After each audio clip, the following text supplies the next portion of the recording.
Hello again, and welcome back to Bella's Bites. I'm your host, Bella, and I'm so excited to be with you today. In our last episode, we navigated the exciting world of dining out in English. Today, we're going to shift gears a bit and talk about something even more personal: how to confidently talk about yourself in English. This is a skill that's useful in so many situations, whether you're meeting new people, networking, or even just making small talk. It might seem simple, but introducing yourself and sharing your story in a new language can be challenging. You want to be clear, engaging, and authentic. So let's break it down and equip you with the phrases and strategies you need to shine. First, let's cover the basics of introduction. Beyond just saying your name, you often want to share where you're from and what you do. Here are some common ways to do that. Hi, I'm Bella. I'm originally from, but I live in now. Nice to meet you. I'm Bella. I work as at. Hello, I'm Bella. I'm your major / field of study, student at. Remember to keep it concise at first. You can always elaborate later if the conversation flows. Next, let's talk about your interests and hobbies. This is where you can really let your personality shine. People love to connect over shared passions. Think about what you genuinely enjoy doing in your free time. Do you like reading, hiking, cooking, playing sports, or watching movies? Here are some phrases. In my free time, I really enjoy. I'm a big fan of.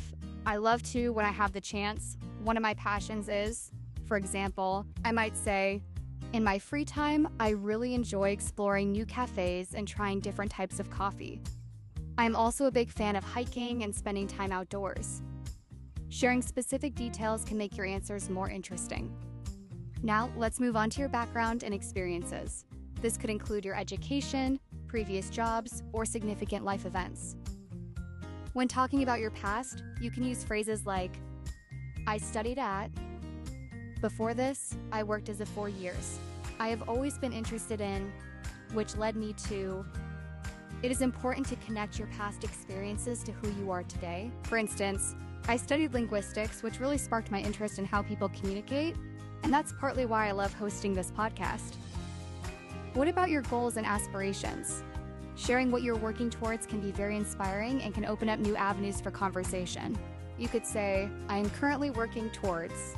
In the future, I hope to. My long-term goal is to. For example, I am currently working towards becoming more proficient in a third language, and in the future, I hope to open my own language cafe. This shows ambition and gives people something to ask you about. When you're talking about yourself, it is also good to be aware of common conversational cues. Pay attention to the other person's reactions. Are they asking follow-up questions? Are they nodding along? This indicates they are engaged. If they seem bored, it might be a good time to ask them a question or change the topic. Here are some phrases to invite others to share about themselves.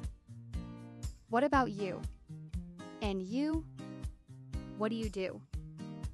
Do you have any hobbies or interests? What brought you here today? Remember, a conversation is a two-way street. It is not just about talking about yourself, but also about showing interest in others. Let's consider a common challenge: feeling shy or self-conscious. It is completely normal, especially when speaking a foreign language.